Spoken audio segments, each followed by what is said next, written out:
ராஜ்யசபா எம்பியாக தேர்வான மக்கள் நீதி மய்யம் கட்சி தலைவர் கமல்ஹாசன் கட்சி நிர்வாகிகளுடன் ஆலோசனை மேற்கொண்டு வருகிறார். இது பற்றிய மேலும் விவரங்களை எமது செய்தியாளர் நந்தினி விவரிக்க கேட்கலாம். வணக்கம் நந்தினி, இந்த ஆலோசனையின் மூலமாக என்னென்ன விஷயங்கள் எல்லாம் கலந்து ஆலோசிக்கப்பட இருக்கிறது, அது குறித்தான முழு விவரம் என்ன? மக்கள் நீதி மய்யம் கட்சி தலைவர் கமலஹாசன் மாநிலங்களவை உறுப்பினராக பதவியேற்க உள்ள நிலையில் சென்னை ஆழ்வார்பேட்டையில் உள்ள கட்சி தலைமை அலுவலகத்தில் கட்சி நிர்வாகிகளை சந்தித்து தற்போது ஆலோசனை மேற்கொண்டு வருகிறார். மாவட்ட செயலாளர்கள், மண்டல அமைப்பாளர்கள், மாவட்ட அமைப்பாளர்கள், நம்மவர் தொழிற்சங்க பேரவை மற்றும் புதுச்சேரி நிர்வாகிகள் கமல்ஹாசனுடன் தற்போது ஆலோசனை மேற்கொண்டு வருகிறார்கள். மாநிலங்களவை உறுப்பினராக தேர்வு செய்யப்பட்டிருக்கக்கூடிய கமல்ஹாசன் நிர்வாகிகளை சந்தித்து வாழ்த்து தெரிவிக்கின்றனர். அந்த வகையில் 2026ஆம் ஆண்டு சட்டமன்ற தேர்தல் பணிகள் நிர்வாகிகளுக்கு பல்வேறு ஆலோசனைகள் அவரை வழங்க உள்ளதாக தெரிவிக்கப்பட்டது.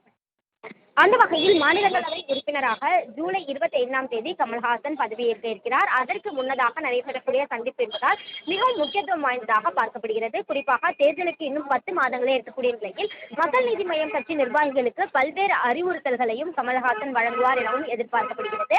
அந்த வகையில் தேர்தல் பணிகளை விரைவாக மேற்கொள்ள வேண்டும், பூத் கமிட்டி அமைப்பது, மண்டல பொறுப்பாளர்களுக்கான பணிகள் என்னென்ன, அதே போன்று வேட்பாளர்கள் தேர்வு உள்ளிட்டவை தொடர்பாகவும் பல்வேறு விஷயங்கள் குறித்த ஆலோசனை என்பது தற்போது மேற்கொள்ளப்பட்டு வருகிறது. இந்த ஆலோசனை பொறுத்தவரையில் சுமார் 2 மணி நேரங்கள் வரை நடைபெறலாம் எனவும் தெரிவிக்கப்பட்டிருக்கிறது.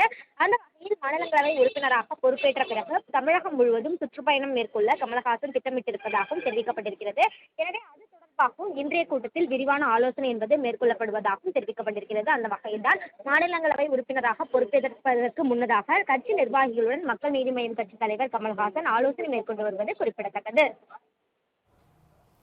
விரிவான விவரங்களுக்கு நன்றி நந்தினி.